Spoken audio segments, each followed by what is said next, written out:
ओम शांति।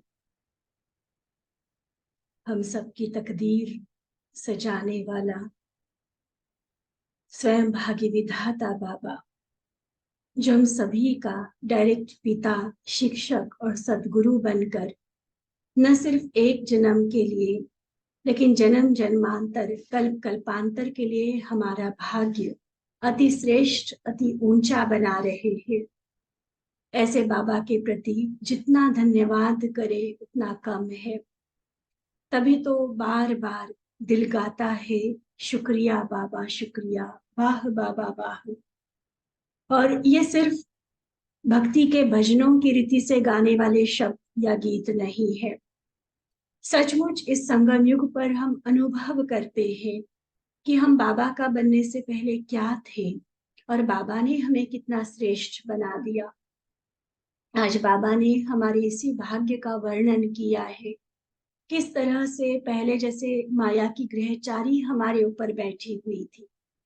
तन मन धन जन अर्थात संबंध, प्रकृति, हर तरह से हमें दुख मिल रहा था, परेशानियां थी, नुकसान हो रहा था।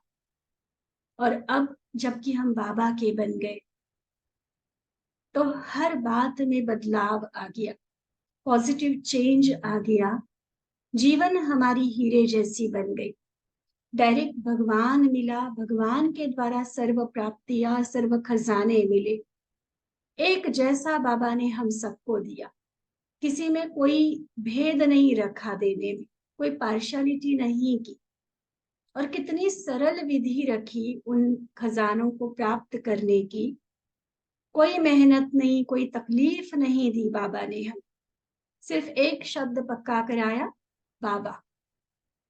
जैसे यह सर्व खजानों की, सर्व प्राप्तियों की, अपने भाग्य को बनाने की चाबी बन गई। दुनिया में तो खजाने लोग कहाँ कहाँ लॉक करके रखते हैं, उनको सेफ रखते हैं, लेकिन उसकी भी जो विधि बनी हुई होती है, आज बाबा ने उस विधि को भी कंपेयर करके बताया हुआ है। इसलिए बहुत प्यारी मुरली, जो हमारे स्वमान को ऊंचा करने वाली, भाग्य का नशा चढ़ाने वाली, सचमुच बाबा का बनकर हम कितनी विशेष आत्मा बन गए इसका एहसास कराने वाली ये बहुत ही मीठी मुरली बाबा की, जो 14 अक्टूबर 1981 की चली हुई है। इस मुरली का सार है, सर्व खजानों की चाबी एक शब्द बाबा। सर्व खजानों की चाबी एक शब्द बाबा। तो सर्वश्रेष्ठ भाग्य विधाता, पद्मा पदम भाग्यशाली बनाने वाले बाप दादा बोले, बाबा कहते दृष्टि अनुभव करेंगे बाबा की हम अपने ऊपर। बाबा देख रहे हैं मुझ आत्मा को बिल्कुल अपने सामने, अपने सम्मुख। और फिर बाबा महावाक्य उच्चारण कर रहे हैं, आज भाग्य विधाता बाप अपने भाग्यशाली बच्चों को देख रहे हैं। भाग्यशाली तो सभी बने हैं, बाबा का बनना ही अपने आप में बहुत बड़ा भाग्य है, लेकिन भाग्यशाली शब्द के आगे कहाँ सौभाग्यशाली, कहाँ पद्मा पदम भाग्यशाली, अब इसमें अंतर हो गया। दुर्भाग्य के दिन तो खत्म हो गए, भोलानाथ ने आकर हमारी बिगड़ी को बना दिया, भाग्य के सितारे को चमका दिया, लेकिन उस भाग्य में भी कोई सौभाग्यशाली कहला रहे, कोई पद्मा पदम भाग्यशाली कहला रहे हैं। भाग्यशाली शब्द दोनों के लिए कहा जाता है, लेकिन कहाँ सौ और कहाँ पदम। 100 माना 1 पर 2 जीरो, और पदम माना 1 पे 15 जीरो। देखो कितना फर्क है, अंतर हो गया ना। भाग्य विधाता एक ही है, विधाता की विधि भी एक ही है, समय और वेला भी एक ही है। देने वाला, भाग्य बनाने वाला एक, विधि भी एक जैसी सबको दी। समय भी यही है संगम युग का, फिर भी नंबरवार होंगे। विधाता की विधि कितनी श्रेष्ठ और कितनी सहज है। वैसे लौकिक रीति से आजकल अगर किसी पर ग्रहचारी के कारण तकदीर बदल जाती है, तो ग्रहचारी को मिटाकर फिर से श्रेष्ठ तकदीर बनाने के लिए कितने प्रकार की विधियां करते हैं, कितना समय, कितनी शक्ति और संपत्ति खर्च करते हैं, टाइम, मनी, एनर्जी सब वेस्ट कर देते हैं उसके पीछे, कि किसी न किसी तरीके से मेरा बिगड़ा हुआ भाग्य, मेरी बिगड़ी हुई तकदीर फिर से ठीक हो जाए, ये जो ग्रह दोष लगा है, ग्रहचारी लगी है, वो हट जाए। फिर भी रिजल्ट क्या होती है, अल्पकाल की तकदीर बनती है, एक जन्म की भी गारंटी नहीं है। एक बीमारी को ठीक कर दी तो दोबारा कोई दूसरी बीमारी नहीं होने वाली है, या वही दोबारा लौट के मेरे पास नहीं आएगी बीमारी, कोई गारंटी नहीं है। क्योंकि वो लोग विधाता के द्वारा तकदीर नहीं बदलते, अपनी अपनी समझ के आधार पर कोशिशें चलती है। अल्पज्ञ अल्प सिद्धि के प्राप्त हुए व्यक्ति द्वारा अल्पकाल की प्राप्ति करते हैं, तो वह है अल्पज्ञ व्यक्ति। रिद्धि सिद्धि वाले हैं, चाहे डॉक्टर्स है, चाहे साइंटिस्ट है, चाहे अलग अलग तरह की मंत्रणा और जो ऊपरी जो तरीके होते हैं वो करने वाले होते हैं, वो अल्पज्ञ व्यक्ति, अल्पकाल की रिद्धि सिद्धि प्राप्त हुए व्यक्ति। और यहाँ खूब नशा चढ़ा रहे बाप, यहाँ है स्वयं विधाता। विधाता द्वारा अविनाशी तकदीर की लकीर खिंचवा सकते हो, क्योंकि भाग्य विधाता दोनों बाप, शिव बाबा को भी भाग्य विधाता कहा गया है, तो भाग्य लिखने में ब्रह्मा का भी नाम आता है। तो भाग्य विधाता दोनों बाप इस समय बच्चों के लिए हाजिर नाजिर हैं। वैसे सर्वव्यापी भले नहीं है बाबा, लेकिन इस संगम युग पर, और उसमें भी खास बच्चों के लिए, हर पल और जब भी जहां भी बुला बाबा हाजिर नाजिर है। जितना भाग्य विधाता से भाग्य लेना चाहो उतना अब ले सकते हो। इस समय ही भाग्यदाता भाग्य बांटने के लिए आए हुए हैं। इस समय को ड्रामा अनुसार वरदान प्राप्त है। भाग्य के भंडारे भरपूर खुले हुए, तन का भंडारा, मन का भंडारा, धन का, राज्य का, प्रकृति दासी बनने का, भक्त बनाने का, सब भाग्य के भंडारे खुले हैं। जितना चाहे। खुले का मतलब क्या है? कोई रोक टोक नहीं है, कोई ताला नहीं है, कोई बंधन नहीं है। जितना जिसको लेना चाहे ले। तन का भंडारा, मन का, धन का, राज्य का, कौन से नंबर के राजा बनना है, कितना समय का राजा बनना है, कितने एरिया का राजा बनना है, तो राज्य का जो चाहे सो भाग्य बना सकते। प्रकृति दासी बनने का ये इसी समय के पुरुषार्थ के आधार पर होता है। और भक्त बनाने का अभी जो हम सेवाएं करते हैं, कोई वारिस बनेंगे, कोई प्रजा बनेंगे, कोई भक्त बनेंगे। सुनाया था ना इसके पहले भी मुरली में बाबा ने। तो वो समय, वो भाग्य बनाने का अवसर भी अभी ही है। अभी अर्थात संगम युग। किसी को भी विधाता द्वारा स्पेशल प्राप्ति का चांस नहीं मिलता। सबको एक जैसा चांस। ऐसा नहीं कि मधुबन रहने वालों को बाबा ने एक्स्ट्रा चांस दिया हुआ है, समर्पित वालों को या साकार पालना वालों को बाबा ने एक्स्ट्रा चांस दिया कि तुम तो ज्यादा भाग्य बनाओ, बाद में आने वाले कम, उनके लिए कम बचा कुचा दे देंगे। नहीं, बाबा आज एकदम डिक्लेयर कर रहे हैं, स्पष्ट कर रहे हैं कि सबको एक जैसा चांस है। किसी पर एक्स्ट्रा ग्रेस नहीं है बाबा की। किसी को एक्स्ट्रा चांस, स्पेशल प्राप्ति का चांस नहीं दिया है। कोई भी बातों का कारण बंधन के रूप में नहीं आ सकता कि मान लो बाबा ने तो भंडारा खुला कर दिया, लेकिन इस बंधन के कारण मैं रुक गई। ऐसा कोई बहाना, कोई एक्सक्यूज, कोई बंधन हमें रोक नहीं सकता। बंधन भी कितने तरह के हो सकते हैं। देखो, पीछे आने का कारण कि हम तो बहुत लेट आए ना, इसलिए हमने भाग्य कम बनाया, नहीं चलेगा। प्रवृत्ति में रहने का कारण बिल्कुल नहीं चलेगा, क्योंकि बाबा का सारा ज्ञान प्रवृत्ति वालों के लिए है। मतलब कोई भी ये बहाना नहीं बोल सकता कि हम तो प्रवृत्ति में है, गृहस्थ संभालने वाले हैं, दुनियादारी हमें निभानी है, तो इसलिए हम ज्यादा भाग्य नहीं बना सकेंगे। ऐसा नहीं है। तन के रोग का कारण, बीमार है, बेड पे पड़े हुए हैं, चल फिर नहीं सकते हैं, नहीं बता सकते ये कारण, क्योंकि बाबा ने जो विधि बताई हुई है इसमें ये कारण मैटर ही नहीं करता है। आयु का कारण कि अब तो हम बूढ़े हो गए जी, अब तो हमसे क्या पुरुषार्थ होना, क्या हम कर सकेंगे, क्या भाग्य बना लेंगे। थोड़ा जवानी में बाबा अपना बना लेता तो अच्छा था। नहीं कह सकते। या जवान ये नहीं कह सकते कि बाद में कर लेंगे। नहीं, जब जागे तब सवेर। उसमें आयु का कारण नहीं दे सकते। छोटे से छोटा बच्चा भी जितना चाहे अपना भाग्य बना सकता है, इसलिए आयु का एक्सक्यूज भी खत्म।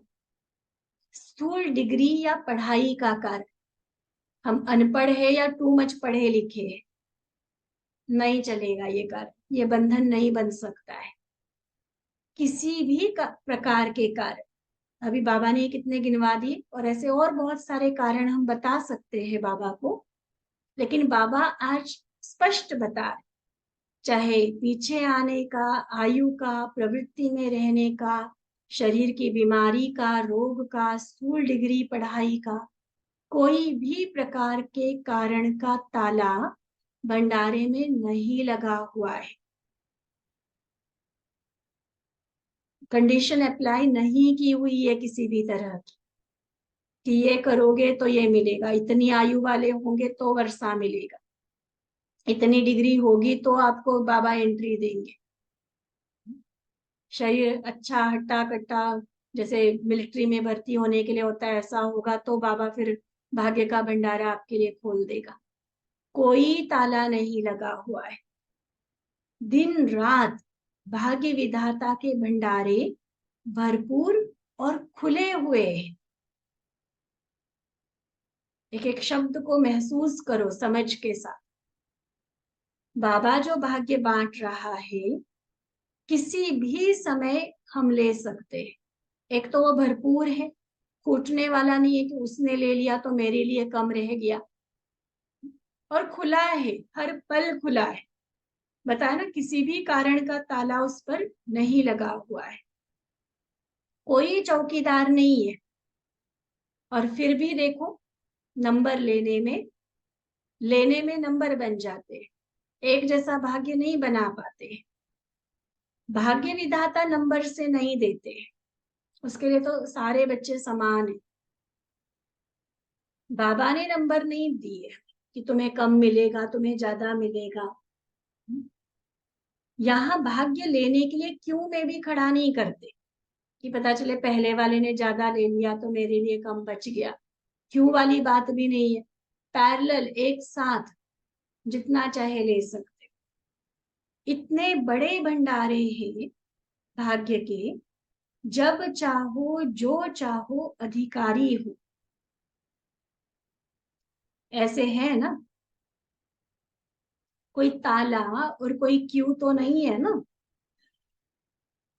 अमृत वेले देखो, देश विदेश के सभी बच्चे एक ही समय पर भाग्य विधाता से मिलन मनाने आते हैं, तो मिलना हो ही जाता है। स्थूल रूप में किसी से मिलना पड़े तो कितनी लंबी क्यू लग जाए, स्थूल रूप में कहीं कुछ बट रहा हो तो लेने के लिए कितनी लंबी लाइन लगानी पड़ती है। लेकिन यहाँ तो बाबा खुद निराकार है, और देने की विधि कितनी सूक्ष्म है। एक साथ सारे ले सकते हो, कोई लाइन में लगने की जरूरत नहीं। इकट्ठे बाबा से, और इकट्ठे में भी लगता है पर्सनल आज बाबा मुझे मिल रहा है। जबकि देखो अमृत वेला तो विशेष देश विदेश का हर बच्चा बाबा से मिलन मना रहा होता है, लेकिन हम क्या महसूस करते? पर्सनल मिलन, मुलाकात। यही तो वंडरफुल है ना इस संगम युग की बातें। मिलन मनाना ही मिलना हो जाता है, मांगते नहीं है। लेकिन बड़े से बड़े बाप से मिलना अर्थात भाग्य की प्राप्ति होना। कहने की भी आवश्यकता नहीं कि बाबा मुझे ये दो, बाबा मुझे ये चाहिए। हमारे गीत में आता है ना, न याचना न प्रार्थना, न तुमसे कुछ भी मांगे, योग करे हम योग्य बने। सब कुछ अपने आप बाबा देता जाता है, सिर्फ मिलन मनाने की विधि सीख। इस मिलन मनाने में ही मिलना हो जाता है, मिलन मनाने में ही प्राप्तियों का भी हमारे अधिकार हो जाता है, भाग्य की प्राप्ति हो जाती है। तो एक है बाप बच्चों का मिलना, और दूसरा कोई चीज मिलना। प्राप्त होने को भी तो मिलना बोलते हैं ना। तो मिलन मनाने में ये दोनों ही मिलना समाया हुआ है, बाबा का मिलना और सर्व प्राप्तियों का मिलना। तो मिलन भी हो जाता है और भाग्य मिलना भी हो जाता है, क्योंकि बड़े आदमी कभी भी किसी को खाली हाथ नहीं भेज सकते हैं। दुनिया में भी, दुनिया के हिसाब से जो बड़े लोग होते हैं, उनके पास कोई जाए और उनको खाली हाथ भेजे, ऐसा नहीं होता है। चाहे वो मांगने के लिए नहीं गए होते, सिंपली मिलने, मिलन मुलाकात करने गए होते, तो भी कुछ ना कुछ नजराना देकर, उपहार देकर भेजेंगे उनको। चाहे वो बड़े बड़े राजाए हुए हैं या बड़े बड़े ऑफिसर्स आदि बड़े नेताएं आज भी होते हैं, तो कुछ ना कुछ वो देकर भेजते कि हमारे घर पर कोई आया है, कुछ ना कुछ गिफ्ट लेकर देकर भेजेंगे। यहाँ भगवान जिससे बड़ा और कोई है ही नहीं है। अगर मैं आत्मा उनसे मिलन मनाने जा रही हूँ तो वो मुझे खाली कैसे भेजेगा? सोच। यहाँ तो बाबा तो है ही विधाता, वरदाता, भरपूर भंडारे जिसके हैं, तो खाली कैसे भेज सकते? बस हमारे पहुंचने की जरूरत है। खूब भरपूर करके बाबा भेजता है ना? अनुभव सभी को, चाहे अमृत वेले मिलन मनाते, चाहे दिन में कभी भी मिलन मनाते, जब जब मिलन मनाओ। ऐसा तो नहीं कि अमृत वेले मिलन मनाया तब बाबा ने दे दिया था, दोबारा पहुंची तो बाबा ने कहा कोई बात नहीं, सवेरे तो दे दिया था ना, तो अब कोई जरूरत नहीं देने की। हम तो लौकिक रीति से तो हम ऐसा करते हैं ना। मान लो कोई पहली बार आया तो पहली बार वाले को तो होता है कि खूब अच्छे से गिफ्ट्स वगैरह देकर भेजो। मान लो 2 दिन बाद वो दोबारा आ गया, अगले महीने फिर आ गया, फिर कहेंगे हर बार क्या गिफ्ट दे। लेकिन बाबा, दिन में आप 10 बार जाओ तो 10 बार गिफ्ट मिल जाएगी, 10 बार भरपूर होकर आएंगे। उतनी ही बार उतने ही प्यार से बाबा मिलेंगे, उतने ही प्यार से हमें कोई ना कोई खजाना, कोई ना कोई प्राप्ति करा कर भेजे, क्योंकि है ही भरपूर। उसके पास कोई कमी थोड़ी है जो गिनती करता रहे कि एक बार दिया तो दोबारा नहीं देना। भरपूर है, खाली कैसे भेजेगा तुम्हें? और फिर भी देखो, बाबा दोनों साइड्स क्लियर कर रहे हैं कि बाबा हमें क्या दे रहा है, कैसे दे रहा है। कोई रोक टोक नहीं है, कोई बहाना नहीं बन सकता है, कोई समय की कंडीशन नहीं है, कोई किसी तरह का चौकीदार नहीं है। बाबा ने अपनी तरफ से सारा क्लियर कर। खुद बाबा की एटीट्यूड ये है कि बाबा ने कभी किसी को खाली हाथ नहीं भेजना है, बस पहुंचो तो सही बाबा के पास। अब इतना सब कुछ इजी होते हुए भी फिर बच्चों को देखो तो, कोई भाग्यशाली, कोई सौभाग्यशाली, कोई पदम भाग्यशाली, कोई पद्मा पदम भाग्यशाली, ऐसे क्यों बनते हैं? क्या कारण होगा इसका? जबकि देने वाला भी एक है, भाग्य का खजाना भी भरपूर है, समय का भी वरदान है, इन सब बातों का ज्ञान अर्थात समझ भी है। अनजान भी नहीं है कि मुझे पता ही नहीं कि कौन सा खजाना लेना, किससे लेना, कैसे लेना। सब कुछ बाबा ने विधि समझा दी है। फिर भी अंतर क्यों? खास रियलाइजेशन का प्रश्न कि अंतर क्यों है। बाबा ने कोई कमी नहीं छोड़ी, कोई कंडीशन नहीं रखी, कोई भेद पार्शलिटी नहीं किया बाबा ने। फिर बच्चों की रिजल्ट में अंतर क्यों? तो किसी ने जवाब दिया बाबा को ड्रामा अनुसार कि बाबा ड्रामा में पार्ट ही ऐसा है सबका, तो सारे ऐसे ही बनेंगे। बाबा कहते ड्रामा को ही तो अभी वरदान है, इसलिए ड्रामा नहीं कह सकते। ड्रामा में संगम युग का समय जो आया, ड्रामा तो समय का चक्र है ना, तो ड्रामा में वर्तमान समय जो चल रहा है संगम युग, इस समय को वरदान मिला हुआ है, जो चाहो जितना चाहो ले सकने का। इसलिए ड्रामा कहकर भी चुप बैठने वाली बात नहीं है। फिर नंबरवार क्यों होते हैं? देखो, बाबा समझाते विधि भी कितनी सरल है, कोई मेहनत भी नहीं बतलाते हैं, धक्के नहीं खिलाते हैं, खर्चा नहीं कराते हैं। विधि सिर्फ एक शब्द की है।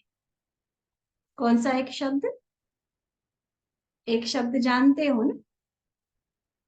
एक ही शब्द सर्व खजानों की व श्रेष्ठ भाग्य की चाबी है। वही चाबी है, वही विधि है। तो कौन सा बताया? ऊपर हेडिंग में सुना था, क्या है वो?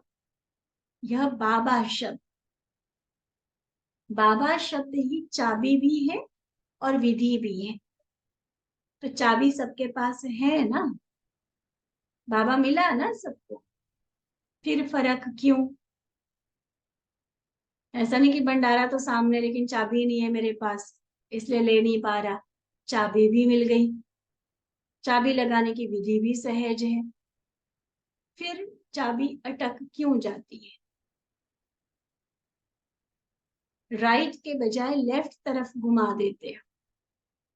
पता है ना, मान लो कोई ने पूरे खजाने की, तिजोरी की, अलमारी की आपको चाबी दे दी कि ये लो, ये आपका सारा खजाना, ये का सारा घर आपका, ये कार आपकी, और हम उल्टा घुमाए जा रहे, उल्टा घुमाए जा रहे, तो क्या होगा? वो लॉक खुलेगा? तो यहाँ भी बच्चे यही गलती कर देते हैं। क्या गलती करते? स्वचिंतन के बजाय परचिंतन, यह उल्टी तरफ चाबी है। स्वदर्शन के बदले परदर्शन,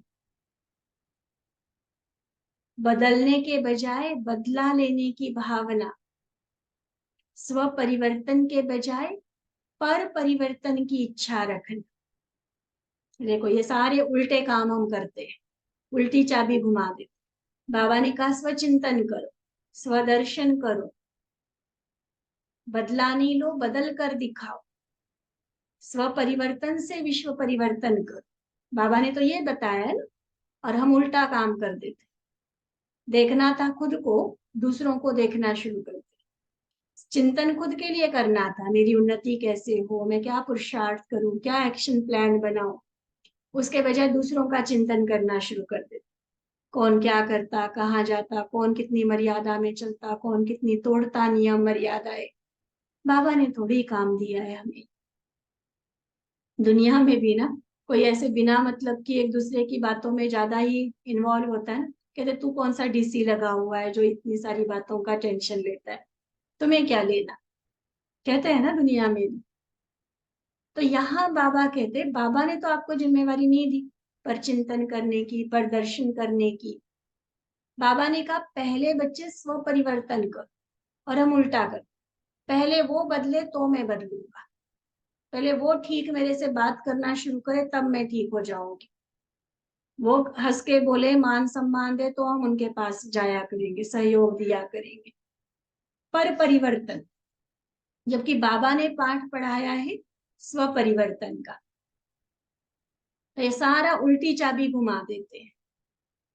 काम मेरा, नाम बाप का, होना तो ये चाहिए, लेकिन उसके बजाय नाम मेरा, काम बाप का, इस प्रकार की उल्टी चाबी घुमा देते हैं।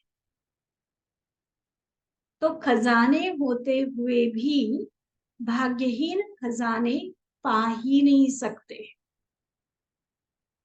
कितना सिंपल सा तरीका। बाबा क्या कारण समझा रहे हैं? वैसे कोई ताला नहीं है, कोई चौकीदार नहीं है, कोई कंडीशन नहीं है, चाबी भी पकड़ा दी बाबा, लेकिन चाबी को उल्टा घुमा देते हैं, ये जो गड़बड़ कर देते हैं, उसके कारण भाग्य होते हुए सामने उसकी प्राप्ति नहीं कर सकते। है भाग्य विधाता के बच्चे, और बन क्या जाते हैं देखो, थोड़ा सा अंजलि लेने वाले बन जाते, दो बूंद के प्यासे, ऐसे बन जाते। जबकि बाबा पूरा का पूरा सागर, पूरा का पूरा भंडारा देने के लिए तैयार। और दूसरा क्या करते, एक गड़बड़ क्या की, उल्टी चाबी घुमाते, ठीक है। दूसरी गड़बड़ क्या करते हैं, जो भाग्य नहीं बना सकते, जिसके लिए बाबा ने कहा कोई भाग्य, कोई सौभाग्य, कोई पदम भाग्य, कोई पदमा पदम भाग्यशाली, नंबर इसीलिए बनते, एक तो उल्टी चाबी घुमाते, तो जितना मिलना चाहिए था उतना नहीं मिल पाता, या तो टोटली वंचित हो जाते। दूसरा काम क्या करते, जैसे आजकल की दुनिया में जो अमूल्य खजाने लॉकर्स व तिजोरियों में रखते हैं, उन्हों को खोलने की विधि डबल चाबी लगाते हैं।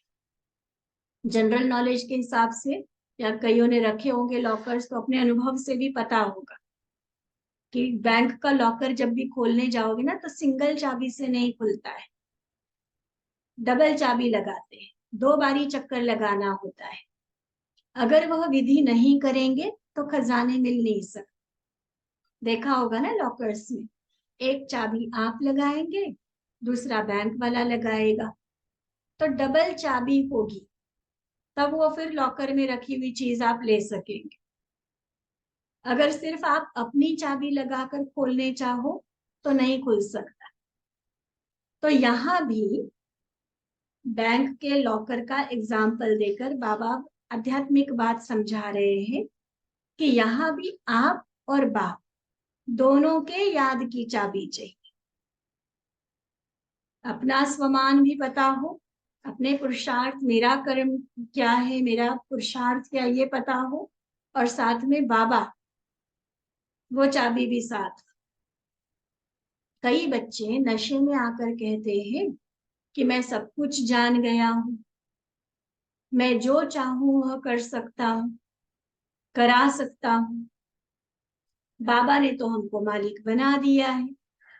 ऐसे उल्टे मैंपन के नशे में बाबा से संबंध भूल स्वयं को ही सब कुछ समझने लगते हैं, अहम में आ जाते हैं कि मैं सब कुछ कर सकता हूँ, करा सकता हूँ, है तो मालिक ना हम, तो बाबा को तो भूल ही जाते।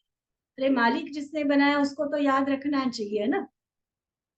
ठीक है, करे हम भले, लेकिन बाबा को तो साथ लेना है ना। तो सिर्फ एक चाबी से खोलना चाहते हैं, क्या होगा? अगर बैंक वाला नहीं खुलता तो यहाँ का कौन सा खुलेगा एक चाबी से? तो वो खजानों का अनुभव करना चाहते हुए भी बिना बाप के सहयोग व साथ के खजाने मिल नहीं सकते।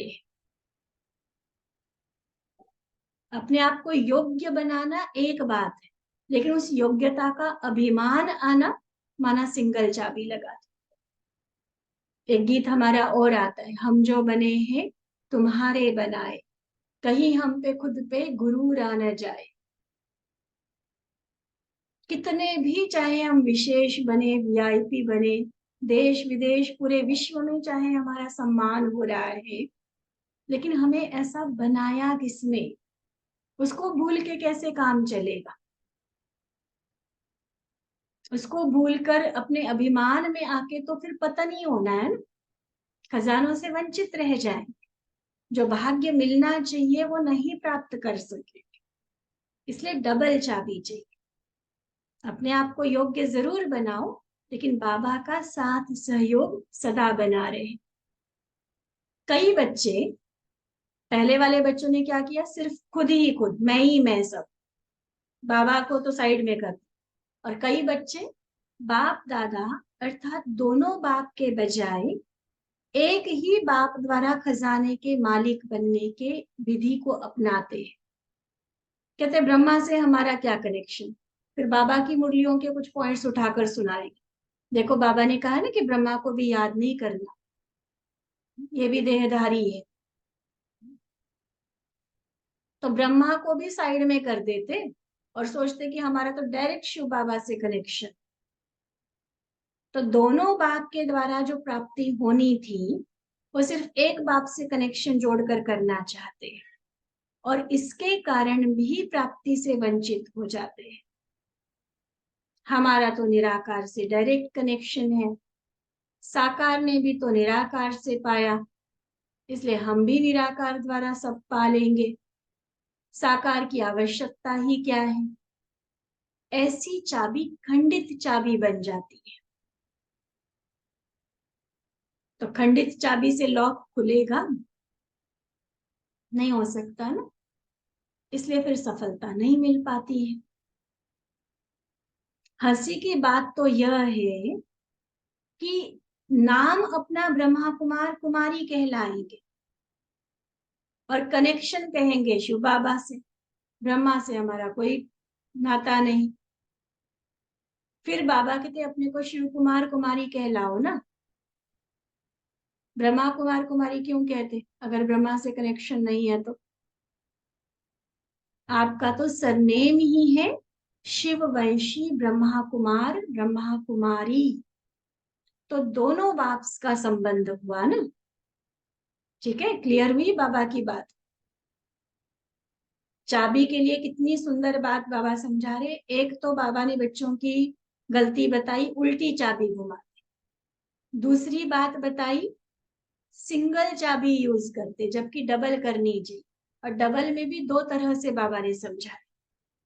एक डबल चाबी माना मैं और बाबा, मैं भी अपने स्वमान में रहूं, मैं भी खुद को योग्य बनाऊं और फिर बाबा का साथ सहयोग लेकर खजाने प्राप्त करूं। ये डबल चाबी। उसके बदले कई बार बाबा को साइड में कर। और तीसरे नंबर पर बाबा ने क्या बताया, चाबी, डबल चाबी की बात समझाते हुए ही कि बाप दादा ये डबल चाबी है। उसमें ब्रह्मा बाबा को साइड में कर देते कि हम तो निराकार शिव बाबा से ही काम चला लेंगे, वही तो है ना सब कुछ देने वाला, वर्षा तो उनसे मिलना है, ब्रह्मा तो खुद वर्षा लेने वाला है। तो बाबा ने कितना, ये बाबा ने ना एक जैसे होता है ना कि टॉन्टिंग वे में कोई बात को रियलाइज करवाया जाता है, उस तरह से करवाया बाबा ने कि जब ब्रह्मा से कनेक्शन ही नहीं है तो ब्रह्मा कुमार कुमारी क्यों कहलाते हो, फिर शिव कुमारी कहलाओ। लेकिन शिव कुमार शिव कुमारी को तो वर्षा मिलना नहीं है, क्योंकि दादे का वर्षा पुत्रों को मिलना है। तो पुत्रा तो हम तभी कहलाएंगे ना जब बीच में ब्रह्मा हमारा बाप होगा, तो फिर ब्रह्मा का बाप शिव बाबा हमारा दादा बनकर हमें वर्षा देगा। देखो, साकार मुरली के महावाक्यों के आधार से इस मुरली को हम समझे। क्लियर है बाबा की बात? क्योंकि शिव बाबा के बच्चे तो सारी दुनिया है, तो सबको बाबा थोड़ी स्वर्ग का वर्षा देते हैं। शिव बाबा के बच्चे होने के बावजूद जो ब्रह्मा मुख वंशावली संतान बनते हैं, ब्रह्मा कुमार ब्रह्मा कुमारी बनते, वो हकदार बनते हैं बाबा से वर्षा लेने के, सर्व भाग्य के खजाने प्राप्त करने के। ठीक। फिर दूसरी बात, शिव बाबा ने भी ब्रह्मा द्वारा स्वयं को प्रत्यक्ष किया, ब्रह्मा द्वारा ब्राह्मण एडॉप्ट किए, अकेला नहीं किया, है सर्वशक्तिमान। क्यों ब्रह्मा का आधार लिया बाबा ने, क्यों ब्रह्मा के द्वारा रचना रची? ब्रह्मा माँ ने बाबा का परिचय दिलाया, ब्रह्मा माँ ने पालन कर बाप के वर्षे के योग्य बनाया। तो ऐसे ब्रह्मा को साइड में कैसे कर सकते हो? कनेक्शन तो रखना पड़े ब्रह्मा के साथ में। तीसरी बात, राज्य भाग्य को प्रारब्ध में किसके साथ आएंगे? शिव बाबा तो बैठ जाएगा परम धाम में, निराकार निराकारी दुनिया का वासी हो जाएगा। तो साकार ब्रह्मा बाप के साथ राज्य भाग्य की प्रारब्ध पाएंगे। ब्रह्मा ही तो श्री कृष्ण सो नारायण बनेगा ना, तो राज्य तो उनके साथ मिलकर करना है। साकार में हीरो पार्ट बजाने का संबंध साकार ब्रह्मा बाप से है व निराकार से? निराकार से तो नहीं है ना, है तो सारा संबंध साकार के साथ। तो साकार के बिना सर्व भाग्य के भंडारे के मालिक हो कैसे सकते हैं? इसे खंडित चाबी नहीं लगा। भाग्य विधान, भाग्य विधाता ने भाग्य बांटा ही ब्रह्मा द्वारा है, तो सिवाय ब्रह्मा कुमार कुमारी बनने के भाग्य बन नहीं सकता। क्लियर है? एक उल्टी चाबी बताया, दूसरा सिंगल चाबी बताया, तीसरा खंडित चाबी बताया। खंडित चाबी में फिर ये तीन बातों के आधार पर बाबा ने रियलाइज करवाया कि ब्रह्मा को छोड़कर कहाँ जाओगे, हो ब्रह्मा कुमार कुमारी, राज्य ब्रह्मा के साथ करना है। ब्रह्मा के द्वारा शिव बाबा प्रत्यक्ष हुआ है, ब्रह्मा के तन द्वारा बाबा ने ज्ञान दिया, हमें अडॉप्ट किया है। इसलिए ब्रह्मा कुमारी बने बिना भाग्य नहीं बन सकता। आप लोगों के यादगार में भी यही गायन है कि ब्रह्मा ने जब भाग्य बांटा तो सोए हुए थे क्या? कोई बहुत बदकिस्मत होता है ना, जैसे कहते कि एक होते हैं कि मिट्टी को हाथ डालो तो सोना बन जाए, और कई इतने बदकिस्मत होते हैं कि सोने को हाथ लगाओ तो भी वो मिट्टी बन जाए। जो काम शुरू करेंगे असफलता ही असफलता। तो ऐसों को कई बार लोग उसका मजाक उड़ाते हैं, कहते जब भाग्य बांटा था ब्रह्मा ने तब सोए हुए थे क्या जो इतने बदकिस्मत हो? सोए हुए थे व खोए हुए थे। इसलिए बाबा कहते उल्टी चाबी नहीं लगाओ, सही विधि। सही विधि पता चली? स्व परिवर्तन, स्वचिंतन, स्वयं को बदलना, स्व परिवर्तन, ये सही सीधी चाबी है। फिर सिंगल चाबी नहीं लगाओ, डबल लगाओ। अपने को भी योग्य बनाओ और बाबा का भी साथ सहयोग दो। और तीसरा, खंडित चाबी नहीं लगा। अकेले शिव बाबा के साथ काम नहीं चलेगा, बाप दादा दोनों चाहिए। ठीक है, तो इसी सहज विधि से सदा भाग्य के खजाने से पद्मा पदम भाग्यशाली बन सकते हो। कारण को निवारण करो तो सदा संपन्न बन जाएंगे। समझा? हुई क्लियर बात बाबा की? कारण बाबा ने नहीं रखे, लेकिन हमने ये 3 कारण बना लिए खुद से, खुद की गलतियों से। चाहे अनजान भोले बन जाते, चाहे माया के प्रभाव में आ जाते, इसलिए ये गड़बड़ कर देते और भाग्य जो बनना चाहिए उससे वंचित हो जाते हैं। इसलिए कितना प्यार से, कितना रियलाइज करते हुए बाबा ने हमें समझाया, बार बार भाग्य का नशा चढ़ाया, कितना दे रहा हूं, कितने सरल विधि से दे रहा हूं, लेकिन बच्चे मेरे नंबरवार बन जाते। अब ऐसी विधि को अगर हम सही रीति समझ लेंगे, समझी ना, सीधी चाबी, डबल चाबी, और साथ में बाप दादा के साथ अखंड चाबी, उससे सर्व खजानों के मालिक पद्मा पदम भाग्यशाली बन जाए, संपन्न बन जाए। ठीक है?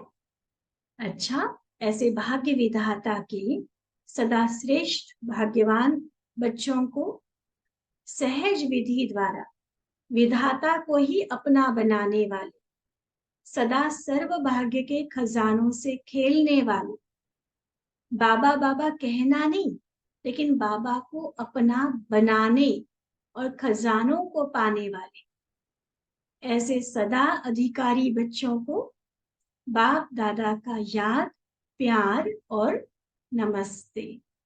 हम रूहानी बच्चों की रूहानी बाप दादा को दिल व जान, सिक व प्रेम से नमस्ते, नमस्ते, नमस्ते जी। अच्छा, ओम शांति।